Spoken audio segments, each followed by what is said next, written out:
to tune into Witness Radio? Go to Play Store on your phone, type Witness Radio. You will see the application, download it and start listening to Witness Radio. You can also visit our website on www.witnessradio.org. Click live on your PC's right hand, then click the button in the middle. Then listen to Witness Radio and learn all issues about land and environmental protection. Witness Radio. Witness Radio. Witness Radio. Witness Radio. In a world racing toward clean energy, who's left behind? Welcome to Eyes on a Just Energy Transition, the program that highlights on Africa's journey toward a fair and inclusive energy future.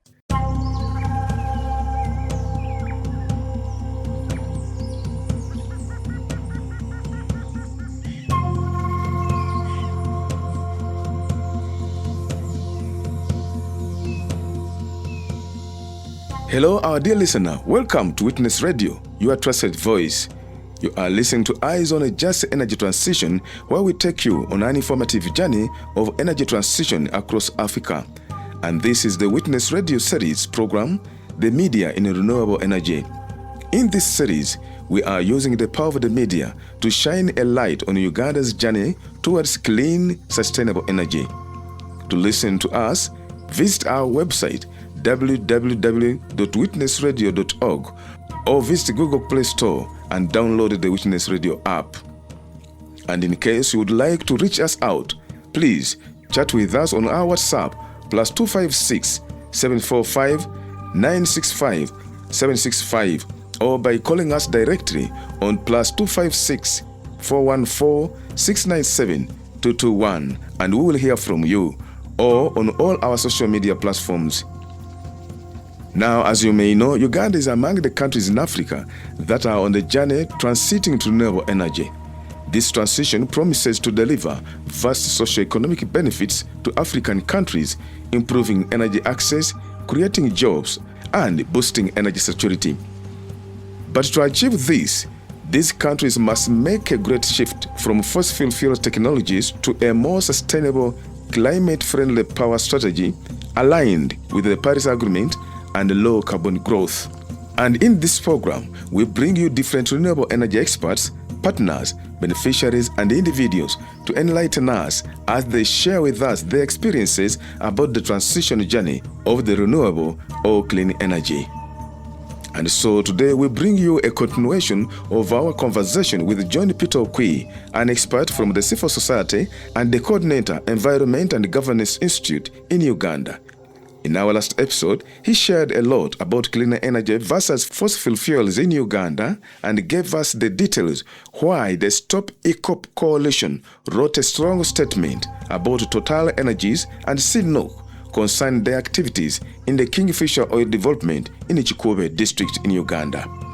But let's first go for a commercial break, and when we return, we'll listen to the conversation. Ladies and gentlemen, here it is. Witness Radio, a community-based radio station. You're listening to Eyes on a Just Energy Transition. Welcome back from that commercial break. And now, let us listen to John Peter Okwi. Stop EACOP is your coalition, and you came up with this statement, Stop EACOP. Can you give us some of the the key burning issues that made you make this statement? Well, just like I shared with you a number of scenarios. Number one, yes. First of the oil development, just like I told you, is against the climate. Yes. Number one. Yeah. It's the longest heated pipeline that is going to be buried down. Yes. The soil ecosystems are not safe because of the heated pipeline. Yes. We say it passes through different forest ecosystems, wetland ecosystems. Yeah. We also foresee a number of potential, in case the project goes on, we foresee a number of damages, like just in case there's going to be a leakage. Yes. Countries that have sustained leakages, you really see you can draw lessons from different countries that have sustained yes. these oil spills. Like Nigeria. Yeah, like Nigeria. Actually, in Nigeria, in some communities, they say Yes. Communities are now, there's a report in Nigeria, in Omoni land, where they see some communities have now started suffering from ladies have suffered from early menopause, whereby some girls just reach their menopause by around 25 years. 25 because of the oil development. Yes, you reach your menopause. The cancer aspect. So we look at a number of key. Right now, Uganda, we've not yet started by the producing oil, but let's draw draw lessons from countries that are doing it. Draw lessons from different research undertakings.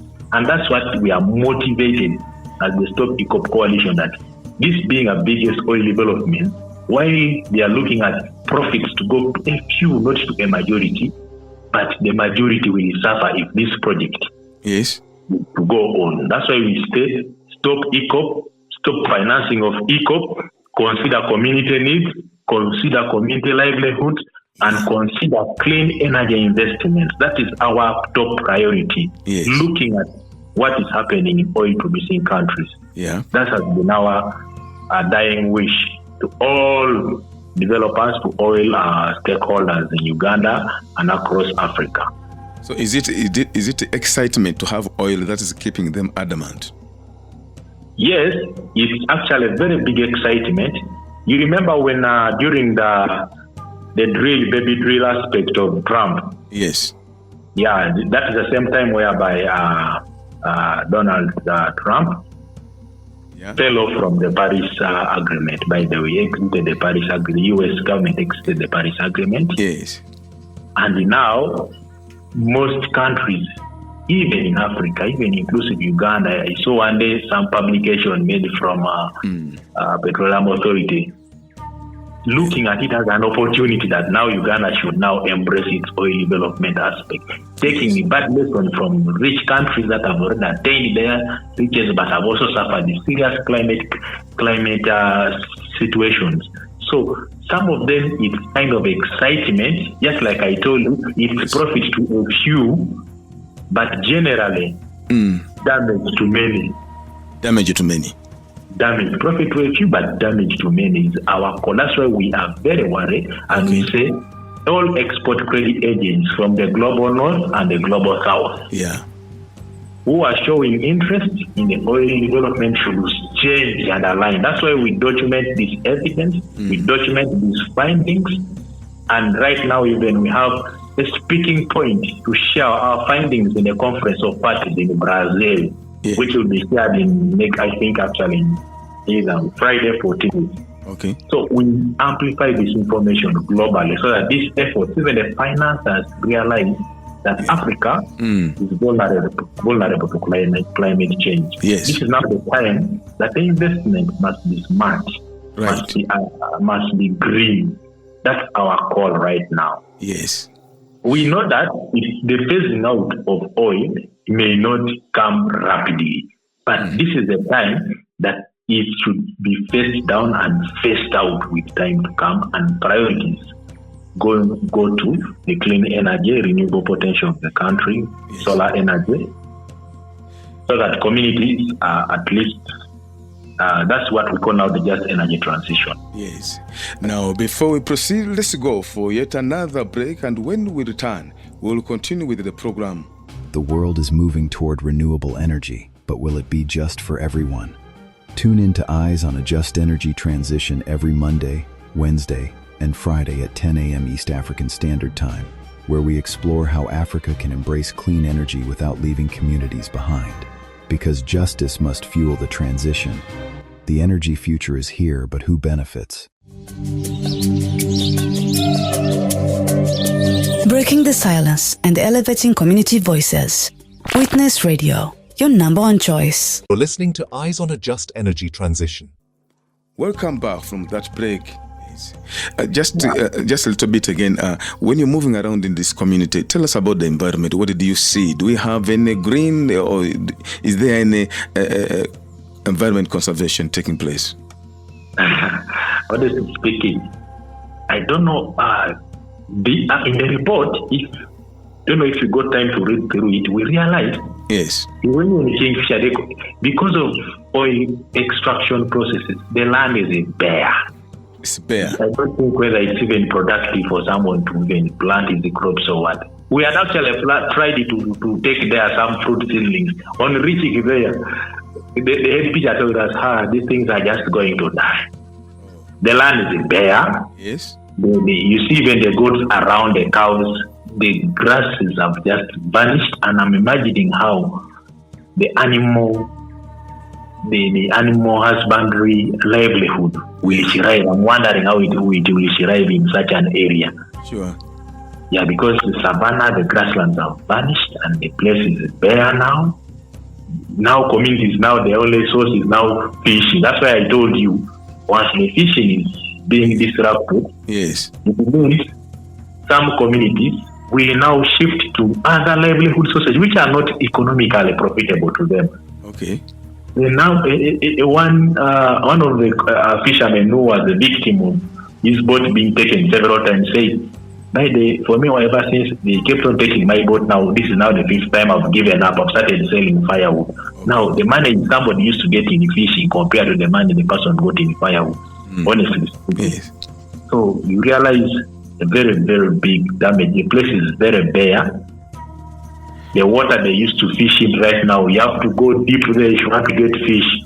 Communities perceive that maybe because of the oil development, to get a very big catch, you have to go there deep. Yet in a past, fish, they will just then be around the shores and somebody fishes and gets his fish. But now you have to go deep, the other side.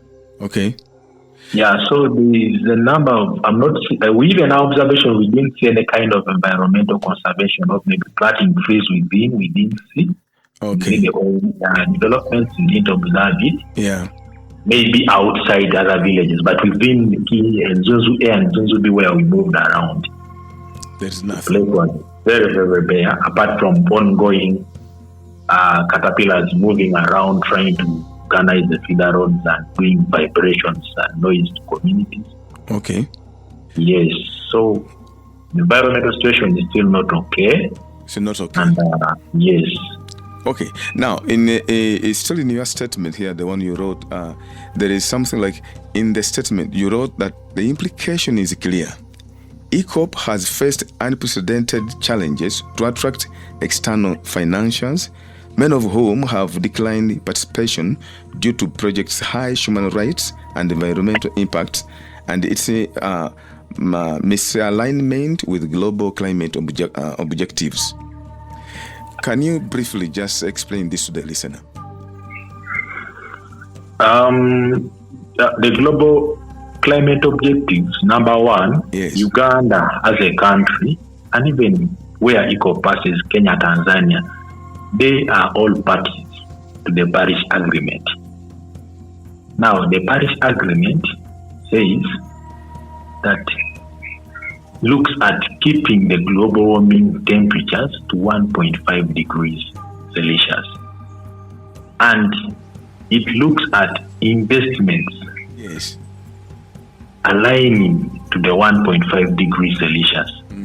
Article 6 looks at all finances should align their financial flows, public flows, yes. to the 1.5 degrees Celsius. Yeah. That is it. They are committed globally to the Paris Agreement, obliged to that. So, going into such investments that, like EACOP, that has a potential, emitting in the space of 25 years, emitting over 379 million tons of carbon dioxide. Yeah. With its annual peak exceeding the current emissions. Yes. For two countries, actually, in Uganda, they are saying if it's in Uganda alone, its annual peak average, it can exceed even for two countries. It can even exceed for Uganda and Tanzania currently. Yes. Meaning that this is a very serious breach to the commitments they've already made. Yes. And this violates the international laws and also even the operations currently. Yeah. A violation of a number of laws. The Land Acquisition Act, the Land Acquisition Act is not obliged to. Yes. And the international standard, IFC standard, International Finance Corporation Performance Standards, yes. are also not obliged to. Yep. And you realize a number of so many conventions there. With wetlands being impacted, you realize there is a very big violation on the future of the biodiversity in the country should these projects continue to. Okay. Because of their commitment to global climate international policies, yes, Uganda should strengthen, Africa should strengthen its commitments and awaken its finances to energy. Okay. So, give us more of the demands, because in your statement, you are demanding something to be done. Like, we strongly urge you to immediately commit to exclude new investments for Total Energies, CNOC, until concerns have been addressed. Some of this, that's one of them. Can you maybe explain a little bit in details from some of these? Yes, mainly our concerns are number one. Yes. Following the outcries from communities, the land issues, the gender exclusion, the gender economic impact, the water pollution, and many other issues that have been raised. Yeah. We call on government, we call on the CNOC operators, number one, to first halt the oil developments right now and first address these ongoing issues of compensation, land disputes, and so forth coming from the oil development.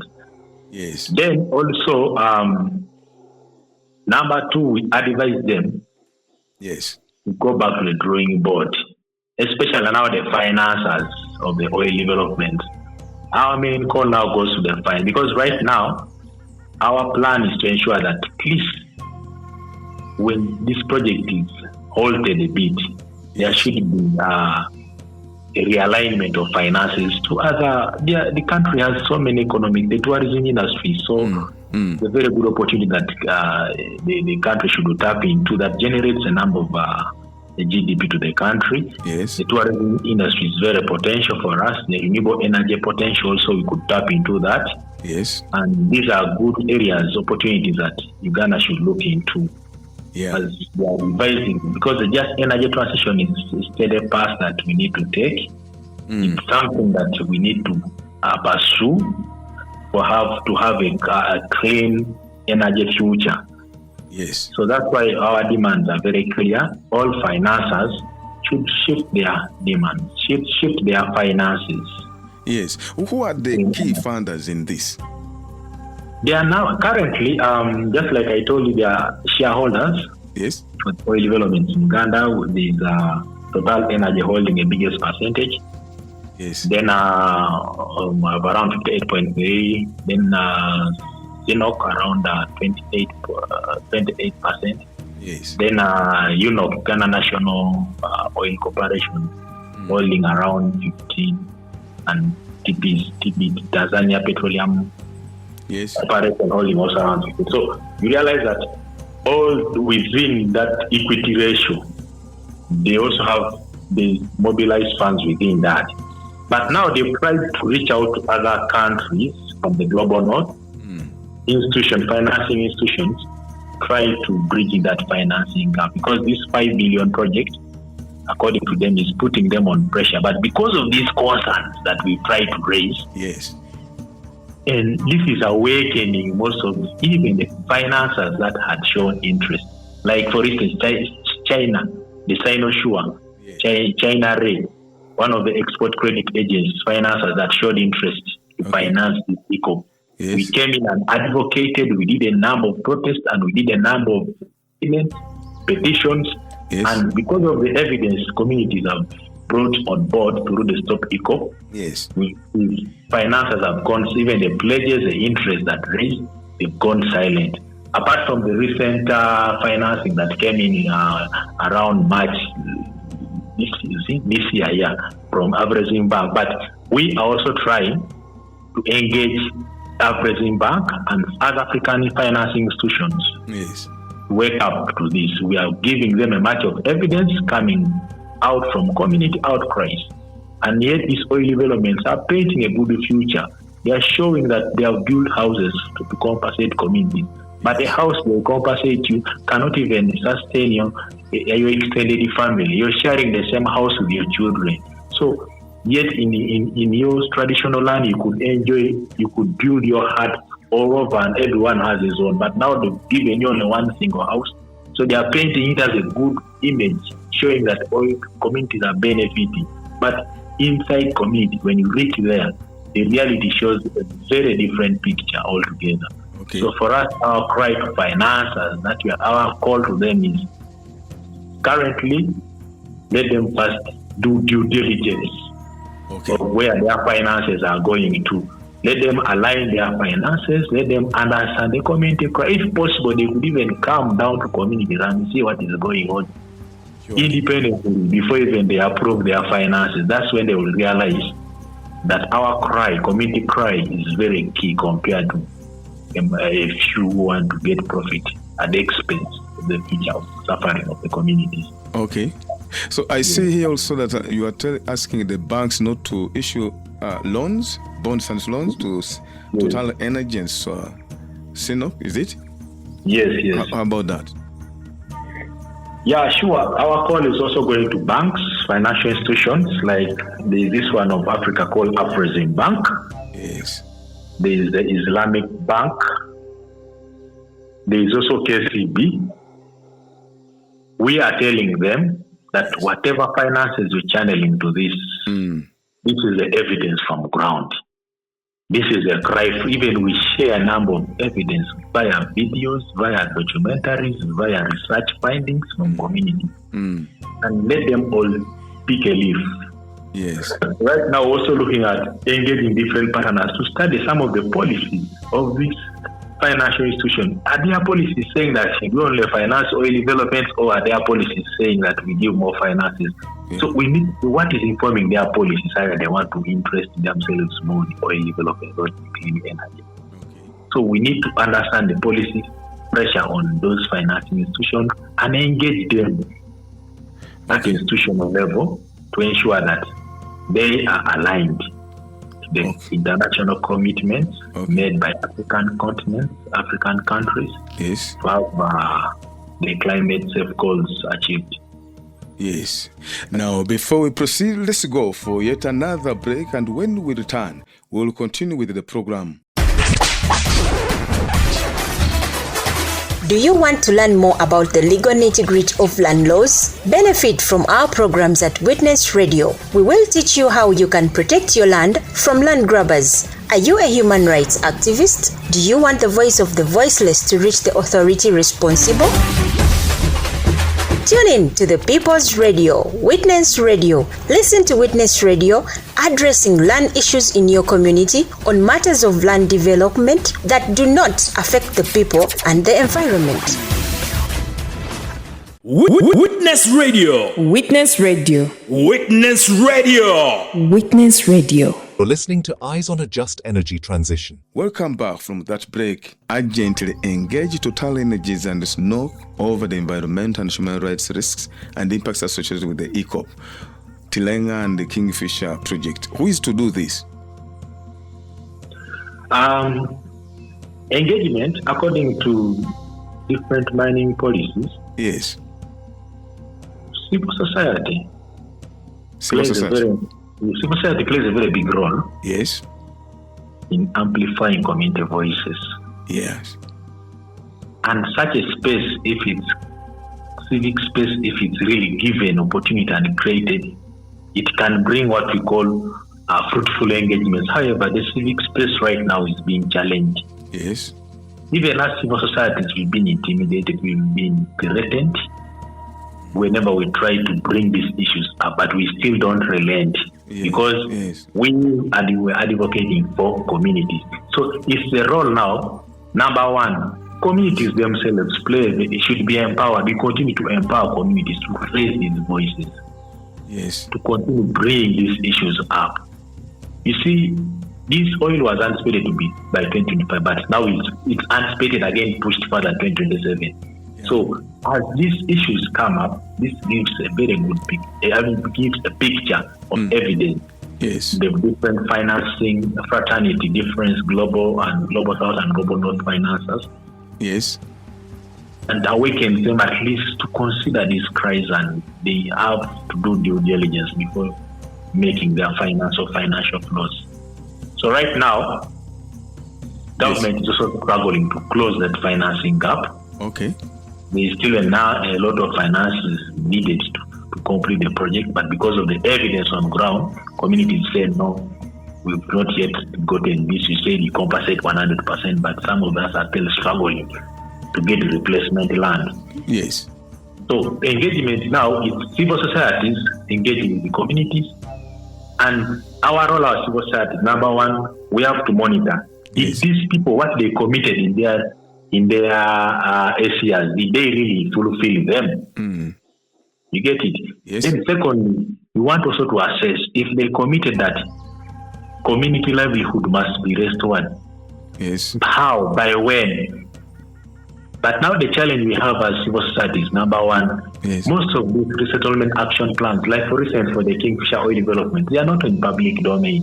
So we find it very hard to get real information that were committed in settlement action plans, unless even when you write a request due to Access to Information Act, request to them to offer that information, they totally kept out of public, and that undermines advocacy and undermines our efforts to bring out those issues in line with what they are. But still, other policies, other synergies between policies, we use it to blow up these issues and ensure that these communities also come on board to petition. Communities petition through the guidance of civil society organization, and most of these petitions are submitted. The one with petition recently as EJ in Itilenga was submitted to Total. Total gave us a feedback, and now we are going to community again to verify the feedback. Total says it did this, because there were a number of floodings in the Tilenga area,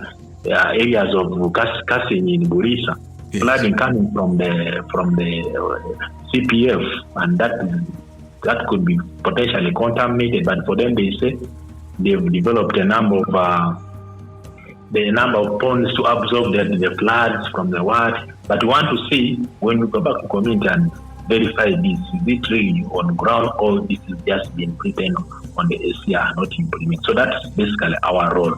Okay. And the engagement, normally even if we call on engagement, especially for the Chinese, they find it, they really don't give feedback. That's a very big challenge we are having, feedback mechanism from the Sino Corporation.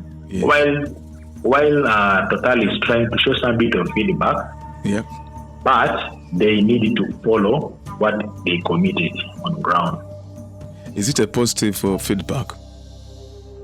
Yes, the feedback, according to them, they gave us the feedback as committed in their environment social management plan. All right. Because an environment social management plan is always designed by every contractor, every investor before implementing a project.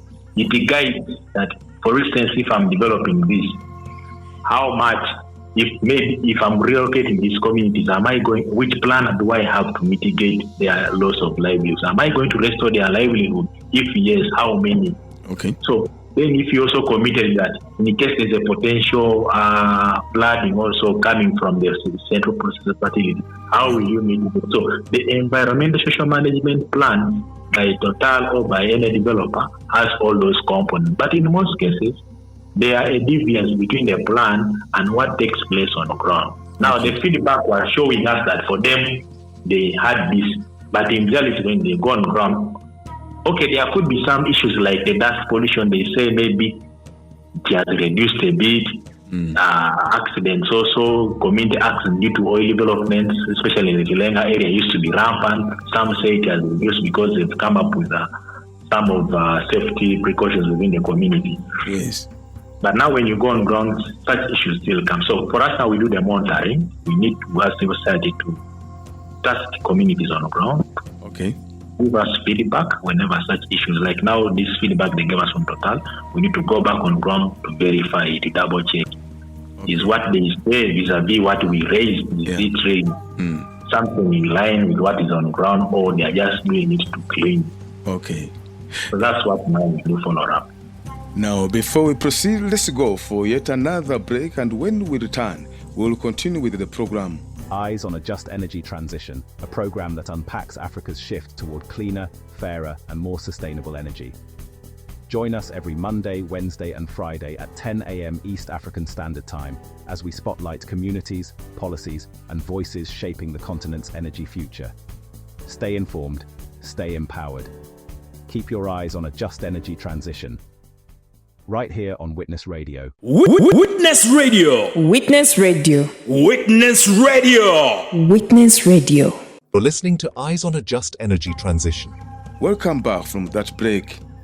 All right, can you just briefly remind us the mandate of Total Energies and SNOC in this oil deal?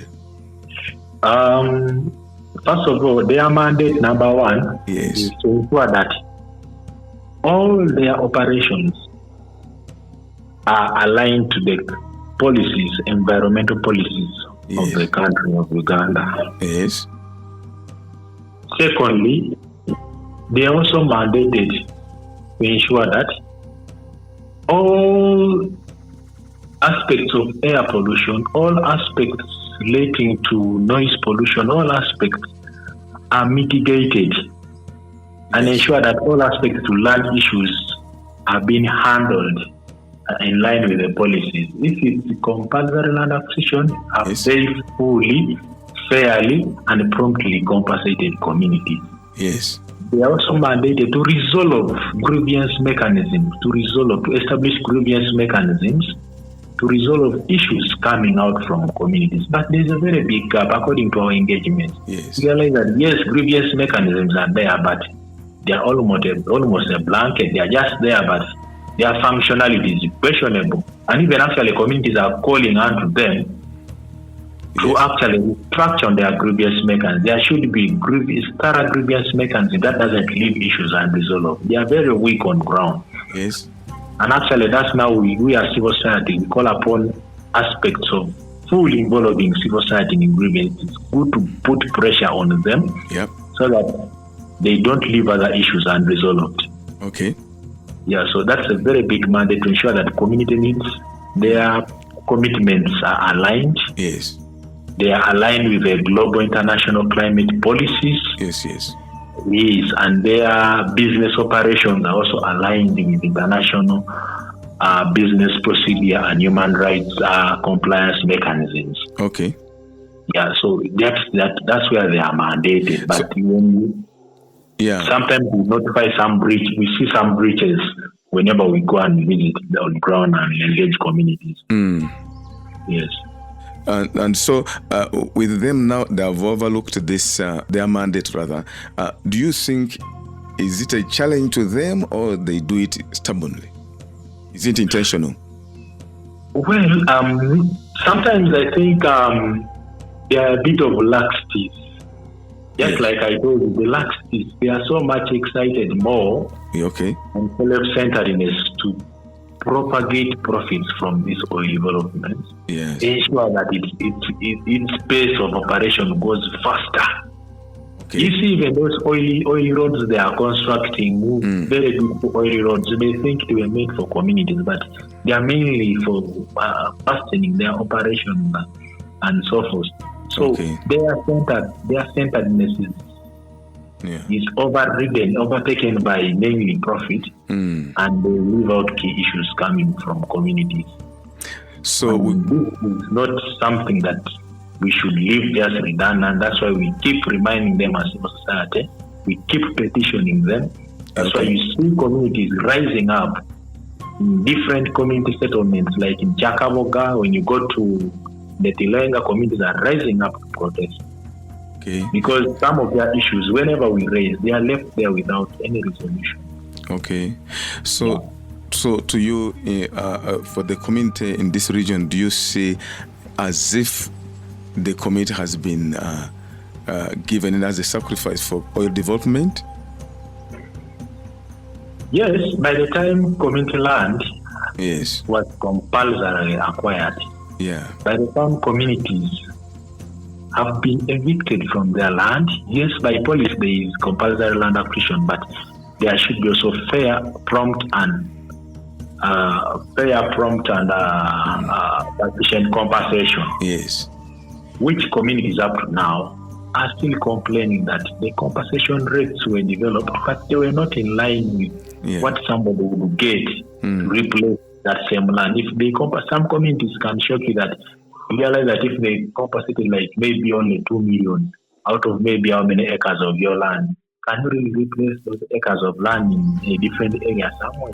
Okay. So you find it that, to me, I see, well, it's a rapid move to earn something very fast, profit from this oil. Yeah. But it also sacrifices the community's future. Because now, community's livelihoods, the ones now you engage, they tell you, my land used to be fertile. Now this one, you even see, they will show you, do you see any plantations here? Yeah. There are some communities they resettle in other areas like Chakaboga.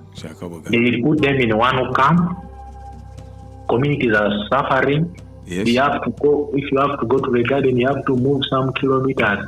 If you have to go to a health facility, you have to move some serious distance. If you want to get firewood, you have to go into some private forest. That is not to be.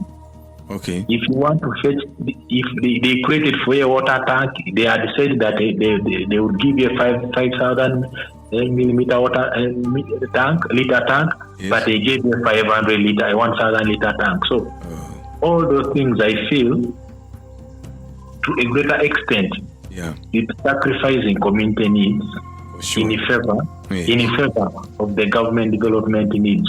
Okay. Yes. All right. You, as the Stop EACOP Coalition, if all these concerns you have raised, none is respected or nothing has taken place about it, what would be your next move? First of all, if these concerns are not respected, yes, there are different approaches. Number one, we need directly engage, even if it means bringing all communities affected, mapping out communities' issues, and going directly to have a meeting with these people, and they really see these communities face to face.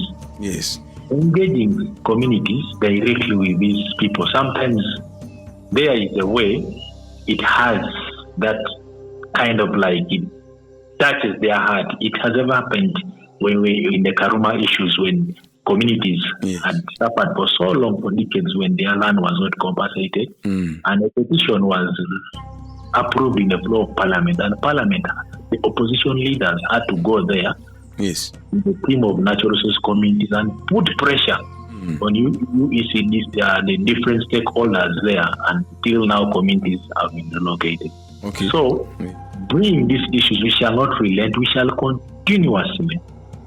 They have to listen to it. Yes. But even if they don't listen to it, within the Ugandan fraternity, we are going to engage international parties, international financiers, active engagement, like forums like Conference of Parties, COP, African Climate Change Summit, like that happens every year also. We use those spaces to amplify these voices, because once we amplify these voices, most of the financiers will now come in and realize, where we're going to put our money is not in the right place. So we amplify our voices even beyond the scope of Africa, beyond the scope of Uganda, to ensure that we mount this pressure and try to reduce at least the intentions of financing these damaging oil developments, and at least align developments into the renewable energy to ensure a renewable just energy path that Uganda looks forward to. Okay. Yes. Yes, okay. Just one last one. There is a scenario, just as you're talking about bankers and financiers, the scenario where a funder is also blamed for this. The law catches them when they fund a project and the project damages or affects the community in this area and nothing is done. Do you also see this, that it's true? So maybe you blame the financiers also? Yes, we do blame the financiers. Seriously, that's why some of them, like there's a number of European financiers have withdrawn from financing oil development. Okay. Why? Because they realize such issue backfires. They put financing, and they don't comply with it. So actually, there should be now. There's I think a EU green policy. Okay. On the EU green policy, it looks at I think screening. Your finances must be green. For instance, if your financing may be let me say the oil development, maybe in Karamoja. Yes. Maybe say in Teso, and that oil development needs to clear maybe a given hectare of land.